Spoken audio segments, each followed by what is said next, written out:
penerjemah terdahulu dan terhebat dari bahasa Yunani ke bahasa Syiraik, menerjemahkan bermacam-macam karya dalam bidang obat-obatan, termasuk 26 karya Galen. Hal ini membuat mereka tersedia di kerajaan Khosrow I di Persia dan bagi suku Ghassan yang mempunyai pengaruh membentang sampai pinggiran Madinah. Khosrow I, Kisra dalam bahasa Arab, raja dari Persia dikenal sebagai Khosrow Agung. Pasukannya menaklukkan daerah sampai sejauh Yaman dan dia juga menyukai belajar dan ia mulai mendirikan sekolah. Sekolah Jundi Shapur berdiri selama kepemimpinan panjang pertama Khosrow selama 48 tahun, menjadi pusat intelektual terbesar di zamannya. Dalam naungannya terjadi pertukaran besar antara pemikiran dan pengalaman Yunani, Yahudi, Nestorian, Persia, Hindu, dan ajaran ini sebagian besar dalam bahasa Syiraik, dari terjemahan Syiraik dari teks Yunani. Metode Aristoteles, Hippocrates, dan Galen ini sudah ada ketika sekolah kedokteran Jundi Shapur beroperasi selama masa pemerintahannya. Tahap selanjutnya penakluk Arab memaksa kaum Nostor untuk menerjemahkan teks Syiraik mereka tentang obat-obatan Yunani ke dalam bahasa Arab itu sendiri.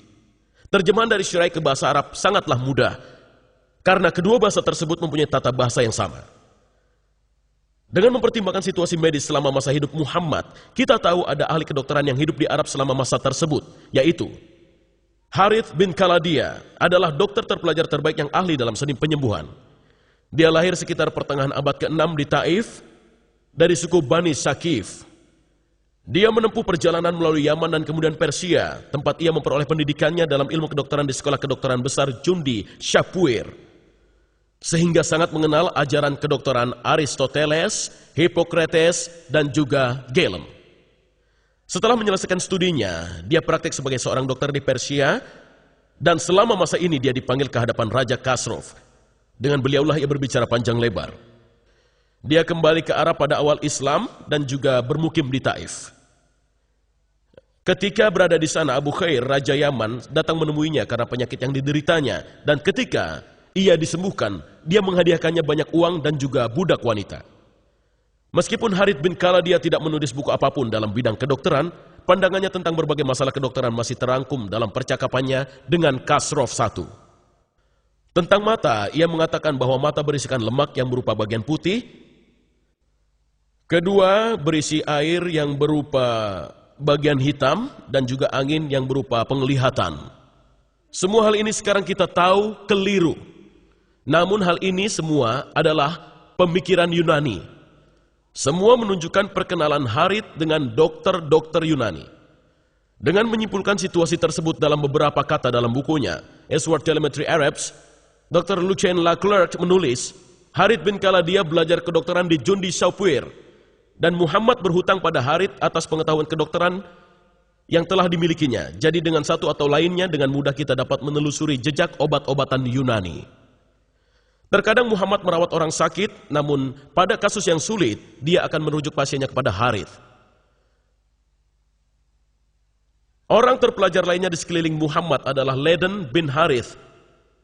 Dia tidak ada hubungannya dengan Harith. Dia adalah orang Persia dan merupakan sepupu dari Muhammad, dan juga pernah mengunjungi kerajaan Khosrow. Dia belajar bahasa Persia dan musik yang dikenalnya dari kaum Quraisy yang berada di kota Mekah. Namun dia tidak menyukai Muhammad, menilai beberapa cerita dalam Al-Quran.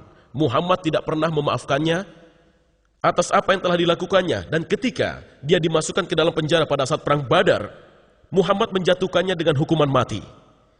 Kesimpulannya kita lihat bahwa satu, bangsa Arab yang hidup di Mekah dan Madinah pada tahun 600 mempunyai hubungan politik dan ekonomi dengan orang-orang dari Ethiopia, Yaman, Persia, dan juga Bizantium.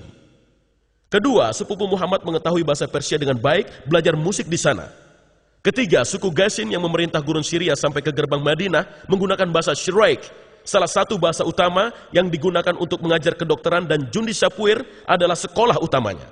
Seorang raja Yaman yang sakit datang ke Taif untuk berkonsultasi ke Dr. Harith bin Khaladia yang telah dilatih dengan baik di Jundi Shapur, sekolah kedokteran terbaik di dunia dan merupakan tempat Muhammad mengirimkan pasiennya. 5. Selama masa hidup Muhammad, sebuah sekolah kedokteran baru didirikan di Alexandria menggunakan 16 buku Galen sebagai bacaan mereka. Sumber ini menunjukkan bahwa ada kesempatan yang luas bagi Muhammad dan orang-orang di sekelilingnya untuk mendengar teori embriologi Aristoteles, Hippocrates, dan Galen ketika mereka datang untuk mendapatkan pengobatan dari Harith bin Kaladia dan dokter lokal lainnya. Jadi ketika Al-Quran mengatakan pada surat Makkiyah terakhir, orang-orang yang beriman, dialah yang menciptakan kamu dari debu, kemudian dari tetes air mani, kemudian dari segumpal darah yang menyerupai lintah, supaya kamu memahaminya. Dan kemudian dalam surat Haji, hai manusia, jika kamu dapat keraguan tentang kebangkitan dari kubur, maka ketahuilah sesungguhnya kami telah menjadikan kamu dari debu. Adalah benar bagi kita untuk bertanya lagi, apa yang harus dipahami? Apa yang harus diketahui? Dan ini adalah tahap-tahap Al-Quran lagi. Nutfah, air mani, alaqah, mudghah, seonggok daging, azam, tulang belulang, dan 5, membalut tulang dengan otot. Jawabannya sangat jelas, mereka memahami dan mengetahui pengetahuan umum. Tahap-tahap embriologi seperti yang diajarkan oleh dokter-dokter Yunani. Saya tidak bermaksud kalau pengikut Muhammad semuanya tahu tentang nama-nama dokter Yunani. Namun mereka mengetahui tahap-tahap embriologi dokter Yunani. Mereka percaya bahwa air mani pria tercampur dengan darah menstruasi wanita menghasilkan segumpal darah yang menjadi bayi. Kedua, mereka percaya ada masanya ketika janin terbentuk secara sempurna. Ketiga, mereka percaya tulang terbentuk dahulu kemudian dibalut dengan otot-otot. Allah menggunakan pengetahuan umum itu sebagai tanda yang mendorong pembaca dan pembaca berpaling kepadanya.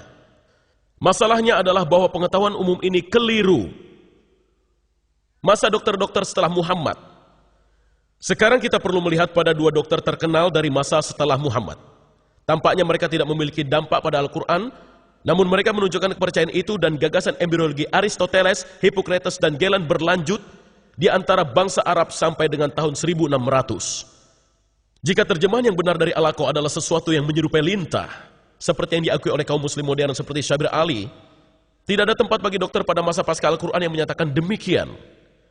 Pada kenyataannya justru sebaliknya. Gagasan dari dokter-dokter Yunani ini digunakan untuk menjelaskan Al-Quran. Al-Quran disandikan untuk menerangkan arti dokter-dokter dari Yunani. Manusia memperoleh asalnya dari 2 ini berbicara Avicenna atau Avicenna. Makhluk hidup berasal dari 2 benda, air mani pria yang memainkan bagian dari faktor dan juga air mani wanita. Bagian pertama dari darah menstruasi yang menyebabkan masalah ini. Jadi kita lihat bahwa Ibnu Sina memberi air mani wanita peran yang sama seperti yang dikemukakan Aristoteles tentang darah menstruasi. Sangatlah susah untuk menekankan pentingnya Ibnu Sina sebagai seorang ilmuwan dan juga filsuf pada Eropa pra-modern. Kemudian kita akan lihat pada Ibnu Qayyim Az-Zawjiyah. Ibnu Qayyim mengambil keuntungan dari kesepakatan Al-Quran dan kedokteran, mungkin tidak begitu jelas, namun Hippocrates dalam ungu dan Al-Quran dalam hijau tua, dan Al-Hadis dalam ungu, dan komentar dalam warna merah, dan pernyataan dia sendiri berwarna semacam biru muda. Dia mengatakan apa yang dikatakan Hippocrates pada bab ketiga kitab Al-Ajinah. Air mani terdiri atas sebuah membran dan ia tumbuh berkat darah ibunya yang disalurkan lewat rahim. Beberapa membran terbentuk di awal, lainnya setelah bulan kedua dan lainnya lagi pada bulan ketiga. Dan phrase ini tentang darah yang diturunkan ke rahim. Kita telah melihatnya ketika kita melihat slide Hippocrates. Itulah mengapa Tuhan berfirman, di sini di Al-Quran disebutkan, Dia menciptakan kamu dari dalam rahim ibunya, dari bentuk satu ke bentuk lain dalam 3 kegelapan. Itu adalah Al-Quran 39 ayat 6. Kemudian dia memberikan gagasannya sendiri. Karena masing-masing dari membran ini mempunyai kegelapannya sendiri, ketika Tuhan menyebutkan tahap-tahap penciptaan dan pembentukan dari keadaan satu lainnya. Dia juga menyebutkan kegelapan dari membran-membran tersebut.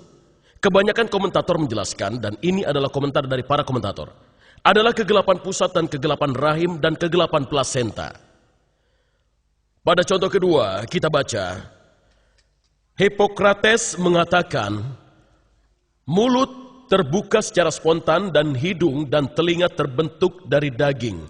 Telinga terbuka dan mata terisi dengan cairan yang sangat jernih. Sang Nabi biasa mengatakan, aku menyembahnya yang menciptakan wajahku dan membentuknya. membuka pendengaranku dan penglihatanku, dan seterusnya. Di sini kita lihat